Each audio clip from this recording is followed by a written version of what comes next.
Mari kita lanjutkan kuliah kita dengan bab baru, yaitu elektrolisis.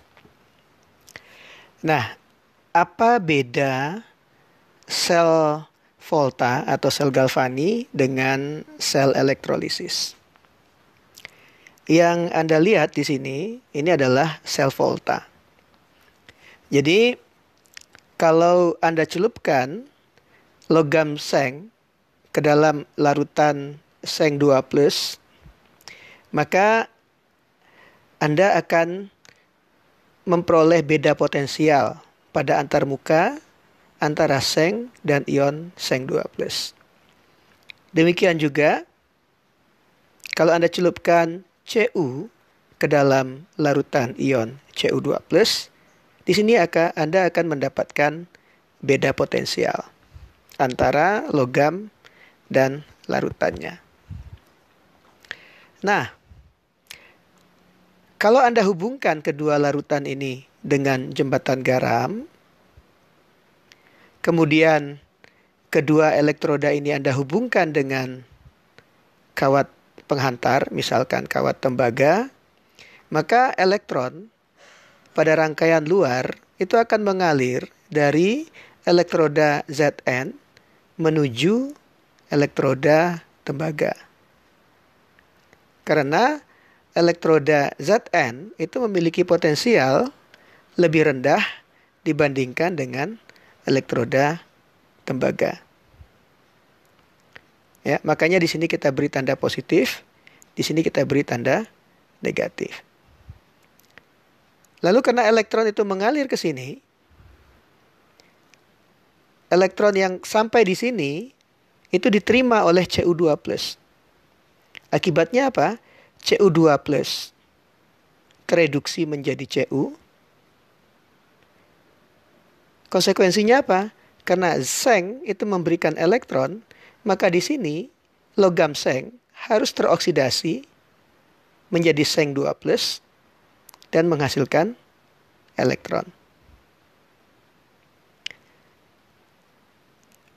Proses ini itu berlangsung secara spontan. Ya. Jadi pada sel Volta reaksi berlangsung secara spontan. Karena ada elektron yang bergerak dari seng menuju tembaga, ya. Berarti ada kerja listrik di sana. Ya. Berarti ada beda potensial. Berapa beda potensialnya? Yaitu 1,1 volt. Seperti Anda lihat di sini.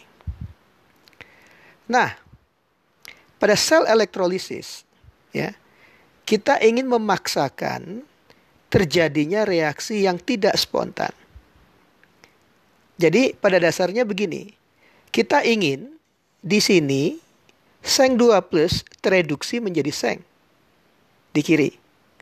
Sementara di kanan kita menginginkan Cu teroksidasi menjadi Cu2+. Artinya apa? Artinya kita ingin membalik arah aliran elektron, ya, dari kanan ke kiri. Ya. Kalau itu yang terjadi, ya, kalau elektron sampai di sini, maka pada sel elektrolisis seng 2+ itu akan menerima elektron sehingga dia berubah menjadi logam seng. Sebaliknya, di sebelah kanan, Cu akan teroksidasi menjadi Cu2+ ditambah 2 elektron. Nah, bagaimana ini bisa terjadi?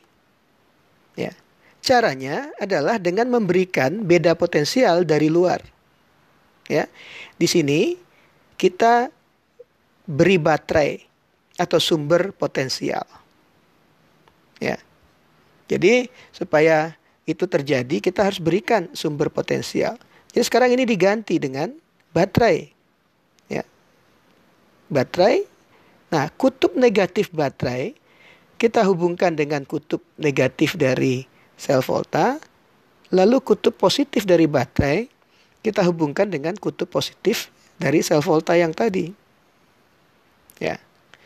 Jadi kalau kita berikan baterai dengan susunan seperti ini, maka baterai ini akan memaksa elektron mengalir ke kiri. Sekarang pertanyaannya, berapa potensial minimum dari baterai ini ya, yang harus kita berikan supaya elektron mengalir ke arah kiri? Kita tadi lihat, elektron itu secara spontan mengalir ke kanan ya, oleh beda potensial 1,1 volt. Ya. Jadi kalau kita ingin membalik arah elektron ke kiri, maka minimum kita harus memberikan beda potensial sebesar 1,1 volt. Ya. Ya, kalau persis 1,1 volt harusnya 0. Ya. Kalau Anda ingin ada arus yang mengalir, Anda harus tambahkan sedikit potensial ya dari 1,1 volt tersebut. Ya. Nah, angka 1,1 volt itu datangnya dari mana tadi? Itu adalah potensial dari Cu dikurangi potensial dari Zn. Sekarang, apa yang terjadi pada elektroda Cu? Oksidasi. Kalau oksidasi sekarang ini namanya anoda. Ya. Apa yang terjadi di sini? Reduksi. Nah, jadi sekarang ini namanya adalah katoda. Jadi pada sel elektrolisis, anoda itu kita beri tanda positif, sementara katoda kita beri tanda negatif. Ya. Jadi berapa tadi potensial minimum yang harus kita berikan? Ya. Itu yang kita sebut dengan